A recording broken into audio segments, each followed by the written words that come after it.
আচ্ছা দেখো তাহলে আপেক্ষিক আর্দ্রতা r দ্বারা প্রকাশ করা হয় r f ছোট হাতের f ডিভাইডেড বাই বড় হাতের f গুণন 100%। এখন এই ছোট হাতের f টা কি জিনিস দেখো।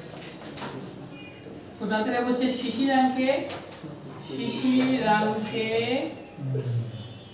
সম্পৃক্ত জলীয় বাষ্পচাপ, আর বড় হাতের f হচ্ছে বায়ুর তাপমাত্রায় সম্পৃক্ত জলীয় বাষ্পচাপ।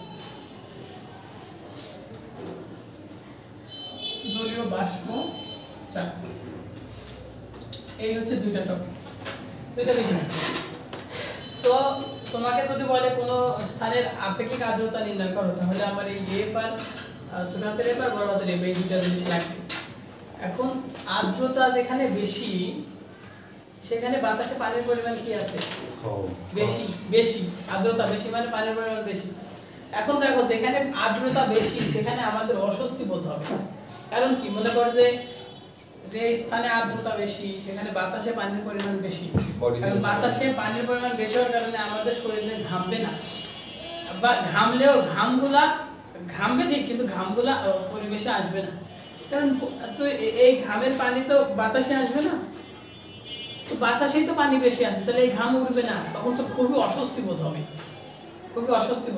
বুঝতে পারছিস? তাহলে আপেক্ষিক আর্দ্রতা বেশি হলে সমস্যা, আবার বেশি কম হলেও সমস্যা আছে। কম হলে ওই যে বেশি পরিমাণ পানি উড়ে যাবে, তখন তো ত্বক শুষ্ক হয়ে যাবে, যেটা হয় শীতকালে আমাদের পরিবেশের বাতাসে পানির পরিমাণ কম থাকে, মানে আপেক্ষিক আর্দ্রতা অনেক কম থাকে। আপেক্ষিক আর্দ্রতা কম থাকার কারণে আমাদের কি হয়, এই ত্বক শুষ্ক হয়ে যায়, এবং এখানে টান দিলে দেখবি সাদা হয়ে যাচ্ছে, ঠোঁট ফেটে যাচ্ছে, কারণ বাতাসে পানির পরিমাণ কম আছে। এই জন্য শীতকালে জামা কাপড় তাড়াতাড়ি শুকায়, কারণ বাতাসে পানির পরিমাণ কম আছে।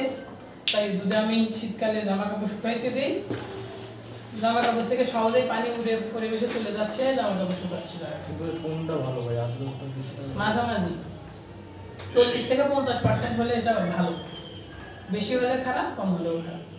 মনে কর তোকে বললো যে চট্টগ্রাম আর ঢাকার আপেক্ষিক আর্দ্রতা চট্টগ্রামে 40, ঢাকায় হচ্ছে 70, সাপোজ, কোথায় ভালো লাগবে, কোথায় স্বস্তি বোধ করবি? চট্টগ্রামে। কোথায় জামা কাপড় আগে শুকাবে? ঢাকায়। ঢাকায় 40 না, ঢাকায় 70 দিছে, তাহলে চট্টগ্রামে আগে শুকাবে, কারণ পরিবেশে পানি কম আছে ওখানে। যেখানে পানি কম আছে পানি তাড়াতাড়ি উড়ে যাবে। তো এখন স্বস্তি বোধ কই করব? ঢাকায় না, ঢাকায়।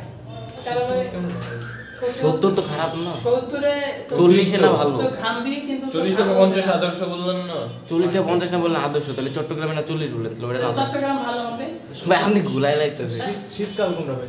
ভাই আমার কথা শোন, 40 থেকে 50% আপেক্ষিক আর্দ্রতাটা ভালো। হ্যাঁ, চট্টগ্রাম দিছেন 40, চট্টগ্রামে যদি 40 বলে থাকি, তাহলে চট্টগ্রামের আপেক্ষিক আর্দ্রতাটা পারফেক্ট। ভাই শিশিরাঙ্কে সম্পৃক্ত যে জলীয় চাপ, ওইটা হচ্ছে যে থার্মোমিটার ওই পানির মধ্যে ডুবায় রাখে, সেটার কথা বলতেছেন নাকি ওই শিশিরাঙ্কের কথা বলতেছেন? এর দ্বারা শিশিরাঙ্কে তো আমরা ওই একটা তাপমাত্রা, ওই তাপমাত্রায় সম্পৃক্ত জলীয় বাষ্প যে চাপ প্রয়োগ করতেছে পরিবেশে, সেই চাপটা, নট তাপমাত্রা, এটা চাপ, এটাও তাই। এখন আমরা একটা অঙ্ক দিই, দেখ তাহলে বুঝতে পারবি। একটু রাস্তা কর।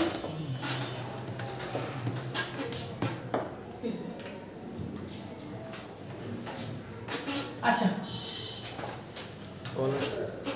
ভিডিও তো অফ, কল দিছে, চলতেছে কে বলতেছে? হাতে মামা। আচ্ছা, তাহলে দেখো এরকম একটা দেখো, কোনো একদিন ঢাকায়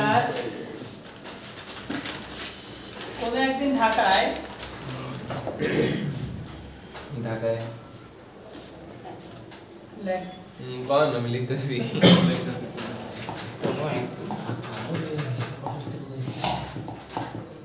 কোনো একদিন, প্রশ্নগুলো অনেক বড় ভাই হয়। কল দি, ভিডিও করতে